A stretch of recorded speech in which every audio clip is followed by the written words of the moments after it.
श्री हरिदास कार्तिक मास में कथा अध्याय 23वां अध्याय वर्णन। आंवला तुलसी जान, पढ़ने सुनने से कमल हो जाता कल्याण।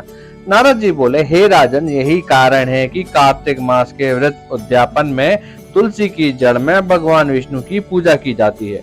तुलसी भगवान विष्णु को अधिक प्रीति प्रदान करने वाली मानी गई है। राजन, जिसके घर में तुलसी वन है वह घर तीर्थ स्वरूप है, वहां यमराज के दूत नहीं आते। तुलसी का पौधा सदैव सभी पापों का नाश करने वाला तथा अभिष्ट कामनाओं को देने वाला है। जो श्रेष्ठ मनुष्य तुलसी का पौधा लगाते हैं वह यमराज को नहीं देखते।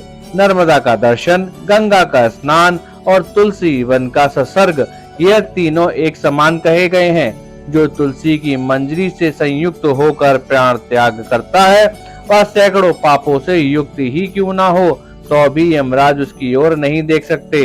तुलसी को छूने से कामिक, वाचिक, मानसिक आदि सभी पाप नष्ट हो जाते हैं। जो मनुष्य तुलसी दल से भगवान का पूजन करते हैं वह पुण्य गर्भ में नहीं आते, अर्थात जन्म मरण के चक्कर से छूट जाते हैं। तुलसी दल में पुष्कर आदि समस्त तीर्थ, गंगा आदि नदियां और विष्णु प्रवृत्ति सभी देवता निवास करते हैं। हे राजन, जो मनुष्य तुलसी के काष्ठ का चंदन लगाते हैं उन्हें सहज ही मुक्ति प्राप्त हो जाती है और उनके द्वारा किए गए पाप उनके शरीर को छू भी नहीं पाते। जहाँ तुलसी के पौधे की छाया होती है वहीं पितरों की तृप्ति के लिए श्राद्ध करना चाहिए। जिसके मुख में, कान में और मस्तक पर तुलसी का पत्ता दिखाई देता है उसके ऊपर यमराज भी दृष्टि नहीं डाल सकते। फिर तो दूतों की बात ही क्या है। जो प्रतिदिन आदर पूर्वक तुलसी की महिमा सुनाता है वह सब पापों से मुक्त हो ब्रह्मलोक हो जाता है। इसी प्रकार आंवले का महान वृक्ष सभी पापों का नाश करने वाला है। आंवले का वृक्ष भगवान विष्णु को प्रिय है। इसके स्मरण मात्र से ही मनुष्य गोदान का फल प्राप्त करता है।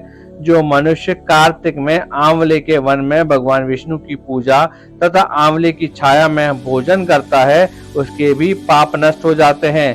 आंवले की छाया में मनुष्य जो भी पुण्य करता है वह कोटि गुना हो जाता है। जो मनुष्य आंवले की छाया के नीचे कार्तिक में ब्राह्मण दंपत्ति को एक बार भी भोजन देकर स्वयं भोजन करता है वह अन्य दोष से मुक्त हो जाता है। लक्ष्मी प्राप्ति की इच्छा रखने वाला मनुष्य को सदैव आंवले से स्नान करना चाहिए। नवमी, अमावस्या, सप्तमी, संक्रांति, रविवार, चंद्र ग्रहण तथा सूर्य ग्रहण के दिन आंवले से स्नान नहीं करना चाहिए। जो मनुष्य आंवले की छाया में बैठकर पिंड दान करता है उसके पितर भगवान विष्णु के प्रसाद से मोक्ष को प्राप्त करते हैं। जो मनुष्य आंवले के फल और तुलसी दल को पानी में मिलाकर स्नान करता है उसे गंगा स्नान का फल मिलता है। जो मनुष्य आंवले के पत्तों और फलों से देवताओं का पूजन करता है उसे स्वर्ण, मणि और मोतियों द्वारा पूजन का फल प्राप्त होता है।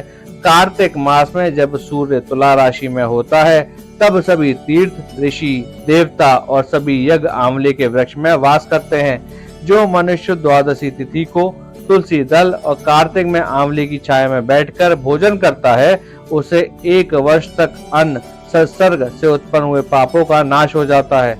जो मनुष्य कार्तिक में आंवले की जड़ में विष्णु जी का पूजन करता है उसे श्री विष्णु क्षेत्रों के पूजन का फल प्राप्त होता है। आंवले और तुलसी की महत्ता का वर्णन करने में श्री ब्रह्मा जी भी समर्थ नहीं है, इसलिए धात्री और तुलसी जी की जन्म कथा सुनने से मनुष्य अपने वंश सहित भक्ति को पाता है।